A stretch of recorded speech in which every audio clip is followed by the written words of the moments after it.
Through me the way to the city of woe. Through me the way to everlasting pain.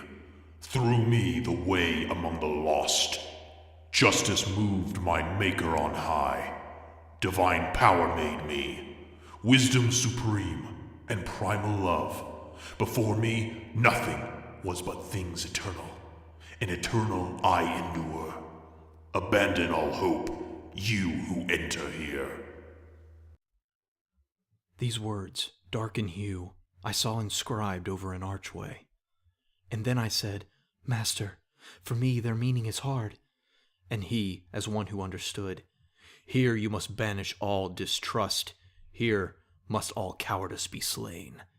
We have come to where I said you would see the miserable sinners who have lost the good of the intellect. And after he had put his hand on mine, with a reassuring look that gave me comfort, he led me toward things unknown to man. Now sighs, loud wailing, lamentation resounded through the starless air, so that I too began to weep. Unfamiliar tongues, horrendous accents, words of suffering, cries of rage, voices loud and faint, the sound of slapping hands, all these made a tumult, always whirling in that black and timeless air, as sand is swirled in a whirlwind. And my head encircled by error said, Master, what is this I hear, and what people are these so overcome by pain? And he to me, This miserable state is borne by the wretched souls of those who lived without disgrace, yet without praise. They intermingle with that wicked band of angels, not rebellious and not faithful to God, who held themselves apart. Loath to impair its beauty, heaven casts them out, and the depths of hell does not receive them, lest on their account the evil angels gloat. And I, Master, what is so grievous to them that they lament so bitterly? He replied, I can tell you in a few words. They have no hope of death, and their blind life is so abject that they are envious of every other lot. The world does not permit report of them. Mercy and justice hold them in contempt. Let us not speak of them.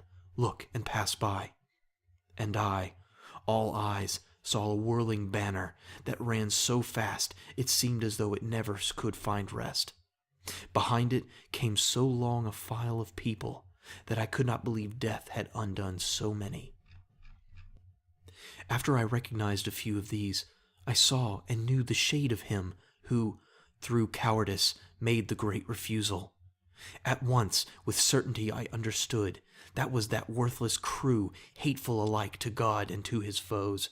These wretches, who never were alive, were naked and beset by stinging flies and wasps that made their faces stream with blood, which, mingled with their tears, was gathered at their feet by loathsome worms. And then, fixing my gaze further on, I saw souls standing on the shore of a wide river. And so I said, Master, permit me first to know who they are, and then what inner law made them so eager for the crossing. Or so they seem in this dim light. And he to me, You shall know these things, but not before we stay our steps on the mournful shore of Acheron. Then, my eyes cast down with shame, fearing my words displeased him, I did not speak until we reached that stream. And now, coming toward us in a boat, an old man, his hair white with age, cried out, Woe unto you, you wicked souls! Give up all hope of ever seeing heaven. I come to take you to the other shore, into eternal darkness, into heat and chill. And you there, you living soul, move aside from these now dead.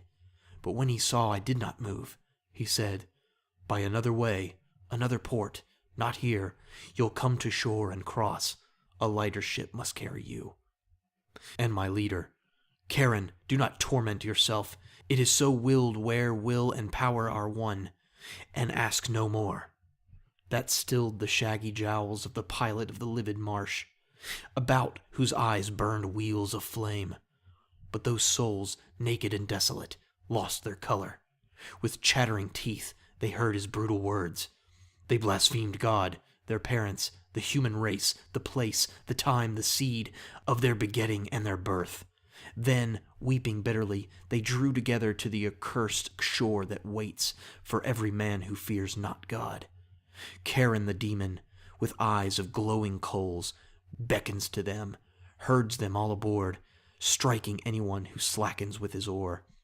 Just as in autumn the leaves fall away, one and then another, until the bow sees all its spoil upon the ground, so the wicked seed of Adam, filing themselves one by one from shore at his signal, as does a falcon at its summons. Thus they depart over dark water, and before they have landed on the other side, another crowd has gathered on this shore. "My son," said the courteous master, "all those who die in the wrath of God assemble here from every land, and they are eager to cross the river, for the justice of God so spurs them on. Their very fear is turned into longing. No good soul ever crosses at this place. Thus, if Charon complains on your account, now you can grasp the meaning of his words." When he had ended, the gloomy plain shook with such force, the memory of my terror makes me again break out in sweat. From the weeping ground there sprang a wind, flaming with vermilion light, which overmastered all my senses, and I dropped like a man pulled down by sleep.